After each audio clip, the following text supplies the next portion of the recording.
Lower motor neuron memiliki, beberapa gejala. Biasanya gejala pada, kerusakan pada lower motor neuron ini diantaranya itu ada lumpuh, ada atoni, ada atrofi, dan ada arefleksia. Biasanya lower motor neuron ini didapatkan pada beberapa kerusakan pada bagian otak, diantaranya itu ada pada neuron motorik, kemudian ada neuroaksis dan juga neuromotorik. Maksud saya neuroaksis, neuromotorik, kemudian ada pada alat penghubung antara otot dan juga neuroaksis, kemudian ada kerusakan pada otot. Kemudian UMN atau upper motor neuron. Pada upper motor neuron ini dapat terjadi lesi pada 3 bagian atau salah satu di antara 3 bagian. Yang pertama itu ada pada sistem piramidal, kemudian ada pada sistem ekstrapiramidalis dan juga gangguan pada cerebellum. Jika terjadi gangguan pada piramidal itu terjadi gejala berupa lumpuh, tetapi terjadi hipertonia, hiperrefleksia, dan juga klonus serta refleks patologis. Setelah itu, apabila terjadi gangguan pada sistem ekstrapiramidalis, akan didapatkan gangguan pada tonus otot, kemudian ada gerakan otot abnormal yang tidak dapat dikendalikan. Kemudian ada gangguan pada kelancaran gerak otot volunter dan juga gangguan gerak otot asosiatif. Kemudian apabila terjadi gangguan pada sistem cerebellum itu, maka akan mengakibatkan gangguan pada gerak otot, gangguan pada gerak berupa gangguan pada sikap dan tonus. Selain itu juga terjadi ataksia, dismetria, dan juga tremor intens.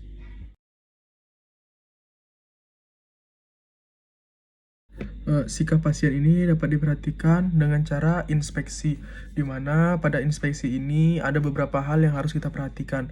Di antaranya adalah pada saat pasien berdiri, pada saat pasien duduk, pasien berbaring, pasien bergerak, dan juga pada pasien berjalan.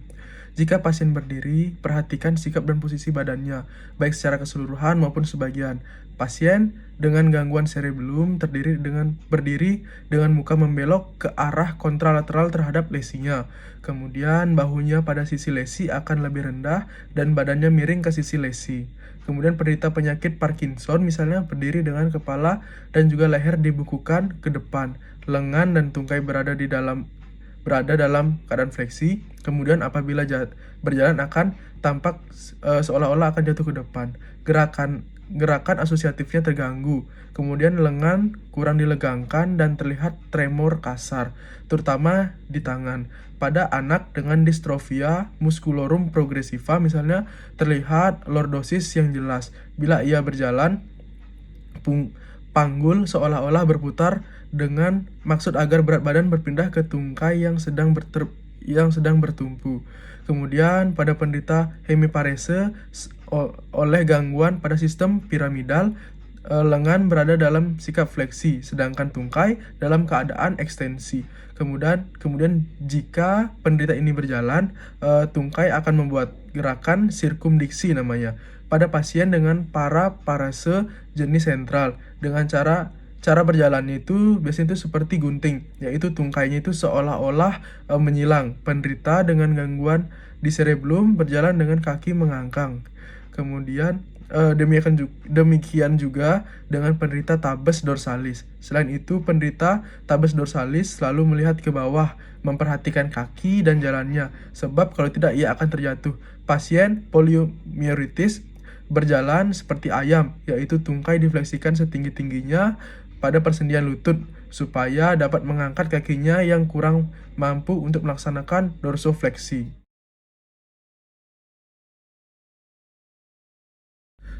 Untuk mengetahui kelainan ukuran pada pasien, maka kita harus melakukan pemeriksaan inspeksi. Jadi kita harus memperhatikan bagian tubuh pada pasien itu sebelah kiri dan juga sebelah kanan.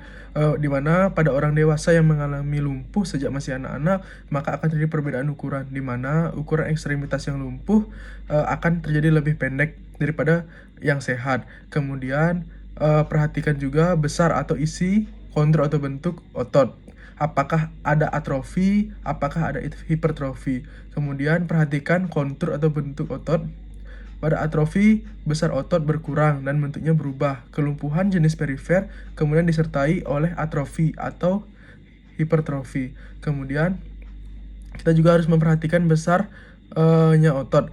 Bandingkan dengan otot sisi lainnya. Bila dicurigai adanya atrofi, ukur kelilingnya, Mas. Kemudian pengukuran dilakukan dengan menyebutkan tempat di mana dilakukan pengukurannya. Biasanya digunakan tonjolan tulang sebagai patokan. Misalnya 3 cm di atas oleh keranon atau patella atau tonjolan lainnya. Setelah itu, perhatikan pula bentuk otot. Hal ini dilakukan dalam keadaan otot beristirahat dan sewaktu berkontraksi. Jadi 2 kali dilakukan pengukuran. Kemudian, bila didapatkan atrofi, kontur biasanya berubah atau berkurang. Hati-hati adanya pseudohipertrofi karena timbunan lemak.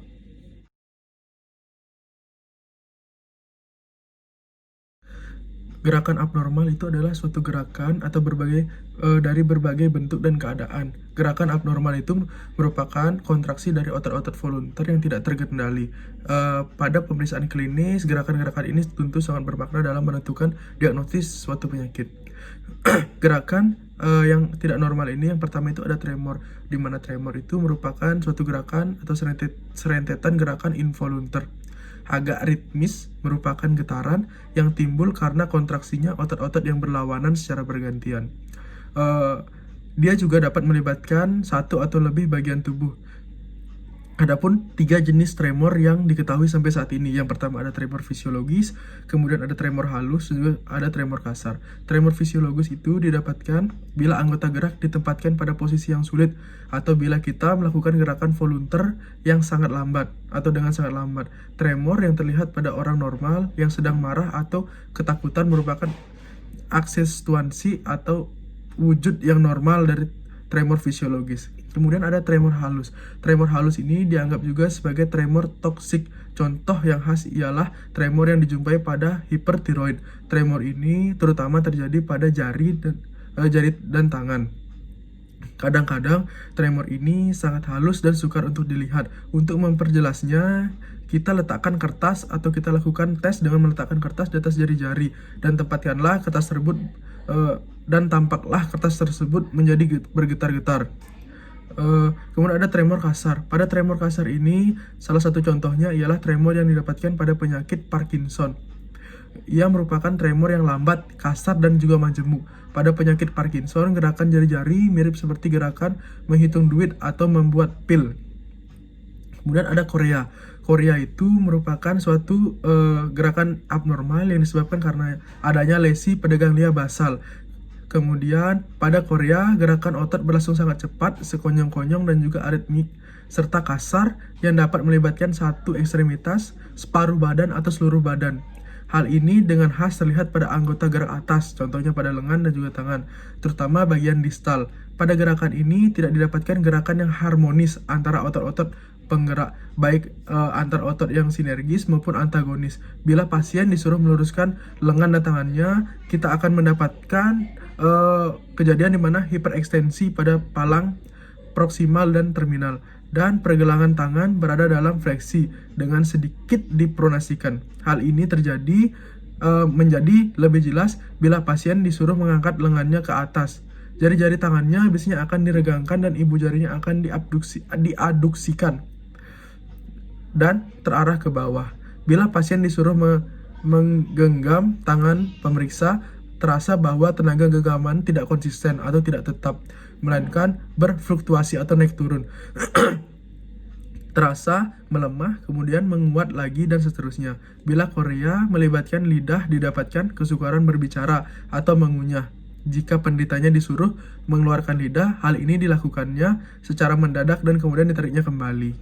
Gerakan korea dapat dibuatnya bila pasien disuruh melakukan 2 macam gerakan sekaligus. Misalnya, jika ia disuruh menaikkan lengannya ke atas sambil menjulurkan lidah. Gerakan korea didapatkan dalam keadaan istirahat dan menjadi lebih hebat saat beraktivitas dan ketegangan. Korea menghilang bila penderitanya tidur. Gerakan korea antara lain dijumpai pada penyakit korea Sydenham, korea Huntington, dan lain-lain. Kemudian ada atetos, di mana biasanya bersama-sama dengan korea. Gerakan pronasi dan juga supinasi saling bergantian. Gerakan lambat seperti gerak ular dan melibatkan otot bagian distal.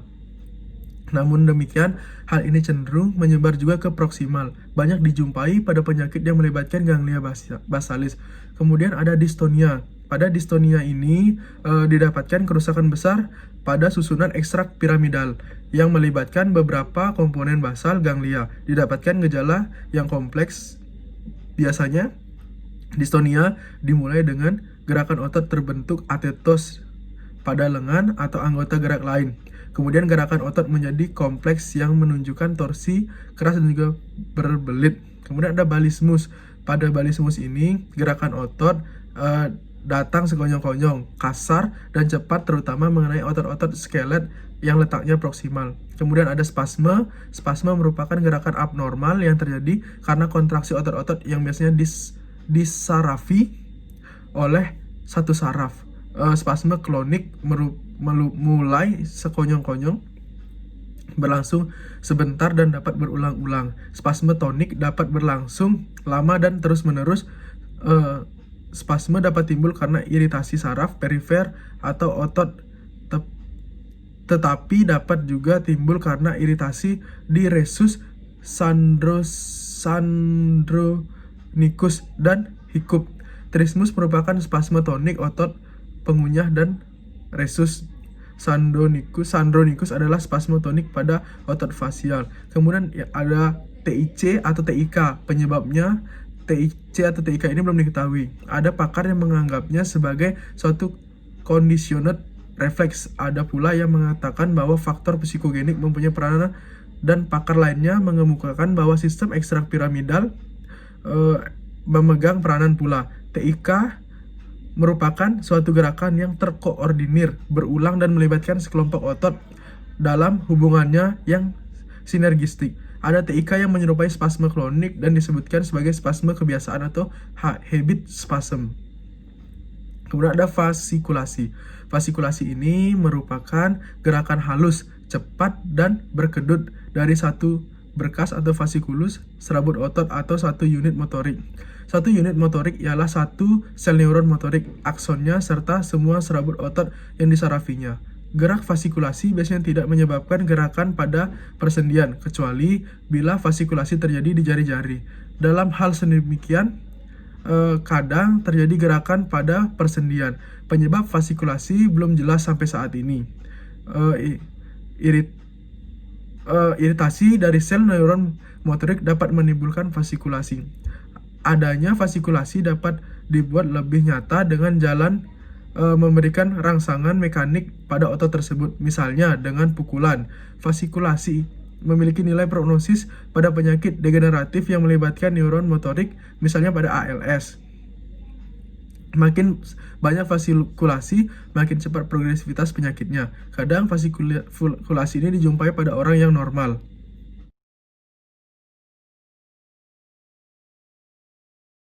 Selanjutnya adalah pemeriksaan palpasi, di mana pada pemeriksaan palpasi ini saya meminta pasien untuk menaruh tangannya di atas sini, Bu. Coba bisa taruh di sini. Kemudian saya akan menyentuh bagian tubuh pasien dan saya akan meminta pasien untuk menunjuknya di mana.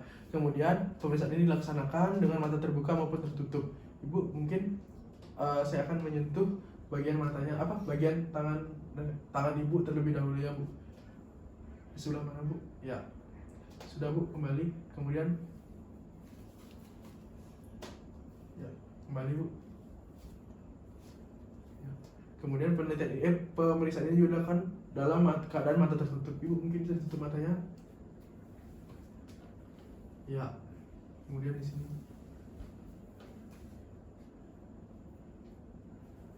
Udah, Bu, kembali. Di mana saya sentuh tadi, Bu? Ya. Baik.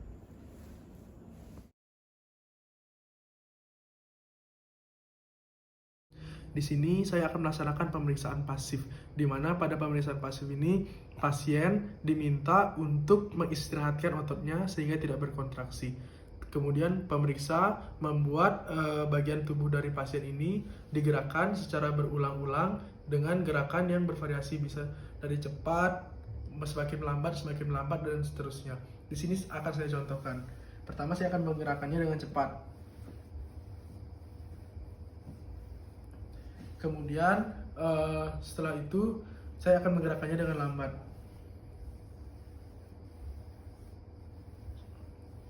Jangan lupa untuk melaksanakannya pada bagian simetrisnya. Di sini kan saya gerakan dengan cepat, kemudian semakin melambat. Sambil melaksanakan gerakan ini, kita menilai apakah ada tahanan atau tidak. Apabila ada tahanan, contohnya pada saat memfleksikan tetapi sangat mudah untuk mengekstensikan, berarti ada kelainan pada traktus ekstrakpiramidalis.